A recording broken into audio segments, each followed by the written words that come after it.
Living in Australia means like getting out of myself as a perfect daughter. The moment I decided to go abroad was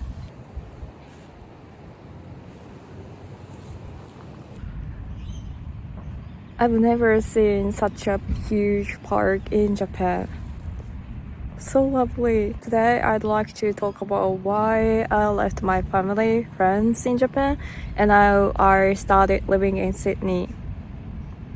I've been studying English for so long, trust me, for a long time, but I've never lived in other countries before. I just studied in the US for only 3 weeks in my university days, and that was it. So I wanted to live abroad to experience different culture and to meet new people, make new friends from other countries.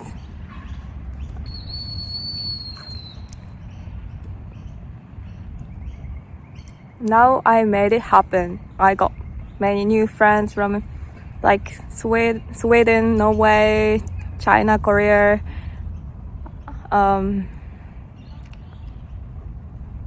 Vietnam, Indonesia, Australia. There are so many people, and it's so much fun to talk about cultural differences or just stupid things. It's always fun to talk about stupid things.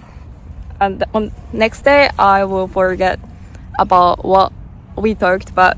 The only thing I remember is it was fun, and that's great, isn't it? But honestly, I thought I continue doing my previous job until 65 in Japan until 2 years ago. Like, I always wanted to be a perfect daughter for my parents. They love me, they expect me to continue working as a high school teacher until retirement. Yeah, they kind of expect it. So that's why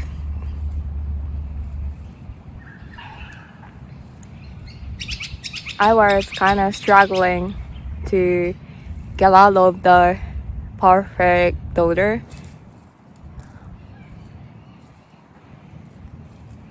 When I first told them that I'd like to quit my previous job as a high school teacher and I'd like to move to Australia on working holiday, I felt a little bit guilty. And also, they look sad. Yeah, because it's normal for people in my parents' generation, like in their 50s in Japan. So yeah, I felt guilty at first.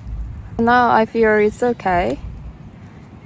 But I don't want them to worry about me, so I haven't told them my future plans.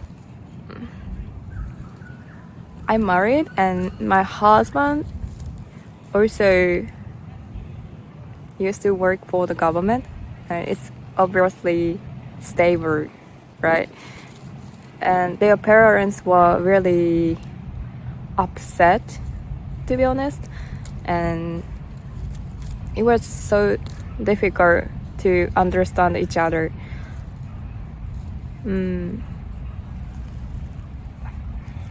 Yeah, because their values, like how they think about perfect life and how we think about our life, are totally different. So yeah, it's really difficult. They have their own perfect life, like having kids, doing stable job until their retirement. Yeah, I don't know. But they do have the views for us. We kind of disappointed them in terms of that. That's why they were really upset.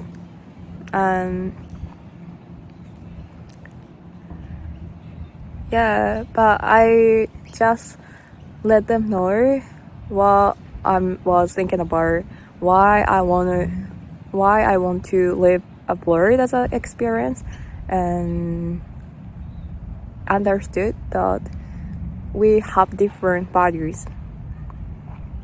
They understand us.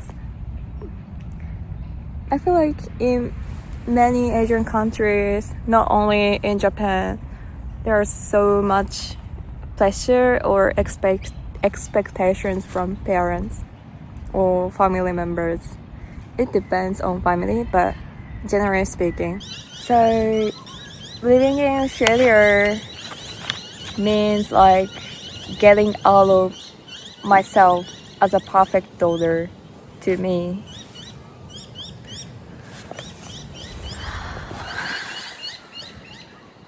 Also, I think the moment I decided to go abroad was the time when I talked about differences in work culture between the UK and Japan with my British friends living in Japan. When I work as a high school teacher in Japan, I sometimes sacrifice my private life and myself to do my job, to take responsibilities for my jobs. For example, in Japan, even on weekends like Saturday and Sunday, teachers sometimes work for students because students have club activities on weekends, and teachers are supposed to watch them practices in case something happens. But they get paid less than the minimum wage, much less than the minimum wage. But nobody complains and nobody strikes because it's illegal to strike. Yeah, I know. That's mind-blowing, right, to you? So, yeah, it is fun to strike for teachers because they work for the government. So, nobody strikes, nothing changes. Also, students have club activities officially at school, like until 6 o'clock or sometimes 7 o'clock, depending on the school. And teachers have to be there. So in contract, they are supposed to work like roughly from 8 a.m. to 4:30 p.m. But they have to be there until 6 o'clock, 7 o'clock, or 8 o'clock without getting paid for the overtime. It's sacrifice, right? But it is considered normal in Japan, especially at school. And I didn't realize that for the first a couple of years. But once I started discussing the cultural differences or especially in work culture with my British friends, I realized that it's not fair, right? I thought I had no choice but take responsibilities for that, but it's not fair. And that difference was mind-blowing to me, and I started thinking like I want to explore more about cultural differences like this. Also, I'd like to experience such cultural differences myself. On the first year as a high school teacher, I had a training one day, and the senior teachers told us that you have to prepare for your class study the subject after school, no matter what you finish, because it's investment for yourself. I was like, she's so hardworking. I'm so impressed. I don't remember exactly what she said, but she said something like that. I mean, I posted on my Instagram to the story, like, today I had a training, and she said we have to prepare for the classes, whether we have overtime for that or not. And it's my investment. And one of my friends texted me, replied to me like, "You're going crazy," or maybe you're addicted to work already. Yeah, I was addicted to work. I'd like to say, you stupid, to myself on the first year. But people are so hardworking. They work so hard, whether they get paid for overtime or not at school.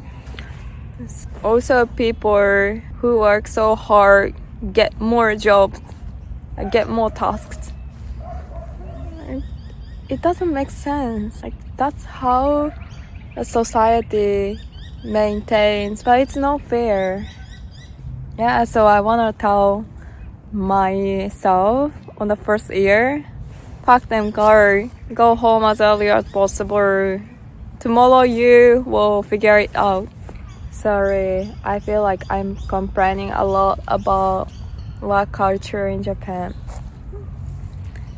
Yeah, there are pros and cons. That was the truth to me as someone who worked as a high school teacher in Japan for the government for 6 years. We decided not going back to Japanese companies because my husband and I don't like Japanese working culture, to be honest, and we have our 2 years plan. This is the first time I talk about on this channel. Within 2 years, we'd like to open our guest house to welcome travelers warmly, kindly, that kind of warm space for travelers. We cook authentic Japanese food using seafood, fresh vegetables, rice, and travelers can just relax and enjoy communicating with us and some our local friends as well. When I'm traveling, I sometimes feel lonely, even with some friends or my husband, because I don't have friends and there are only people who don't know me. That's good, but I still like to communicate with local people. I'm enjoying it. It's difficult to find such people, right? So I'd like to create such place where you can come visit us and enjoy relaxing and having conversation with local people. Of course, my husband and I speak English and Japanese, so we'd like to welcome people from all over the world, including Japanese people, to our place. That's our dream. That's our 2-year plan. Yeah, we're so excited about starting this within 2 years. So yeah, after going back to Japan in 1 year, we are thinking about preparing for that small hotel. And we already decided our final destination in Japan. It is Oki Island in Shimane Prefecture. It's a remote island. I know you are thinking, like 5 years ago, we went to that island for our short trip. It was supposed to be just 3 days, but typhoon came. We didn't know the typhoon coming. we're so stupid. Like we didn't know that. We didn't check the weather forecast. And the owner of that hotel didn't know that either. So we stayed overnight at the one guest house. And then after a big typhoon strike, and it poured hours and hours. Yeah, so we had to evacuate because there were floods in that town, and my husband and I and the owner couple evacuated together. After that day, some part of that island had blackout, and the owner knew that, like there are some blackout in some area, and he immediately said, let's make onigiri and let's deliver it to them, of course for free. And they collect tons of rice, and he cooked rice, and we made onigiri together, and we gave this onigiri to people living in that area, and they were so glad because they didn't have anything to cook. They had no electricity, so they were so glad. And I felt be like people are so kind, and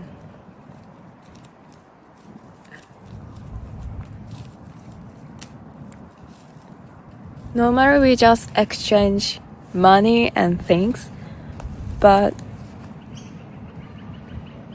they were just acting for people, not for money. And that moment have stayed with me for a long time since then. And now the owner couple are really close friends to us. So yeah, the island is like an ideal place for us to live in. Also, they have really good seafood. Yeah, you can fish and get some seafood, which is really nice. Yes, I'm so happy because I'm sharing my dream here, and I know some of you might be interested in my guest house. Please come visit me in person. I'm so happy to share about this with you. Yeah. People in Oki Island have genuine kindness. They're so lovely, genuinely. So we fell in love with that island. It's only 1 hour flight from Osaka, and you can experience untouchable nature. It's weird to say, right? How can I say? Preserved nature. You can enjoy countryside scenery and enjoying real seafood.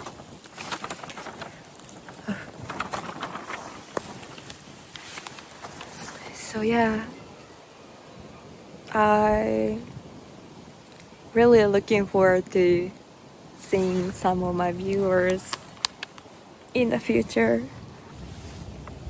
Summer getting cold. I have to go. It's getting cold. Thanks so much for watching till the end. Please stay tuned and see what happens in my journey in the future. And yeah, stay happy, please, and like and subscribe. Also, if you could buy me a coffee, I really appreciate it. I'm gonna send you a message, and I have buy me a coffee link in the video description. Thank you so much.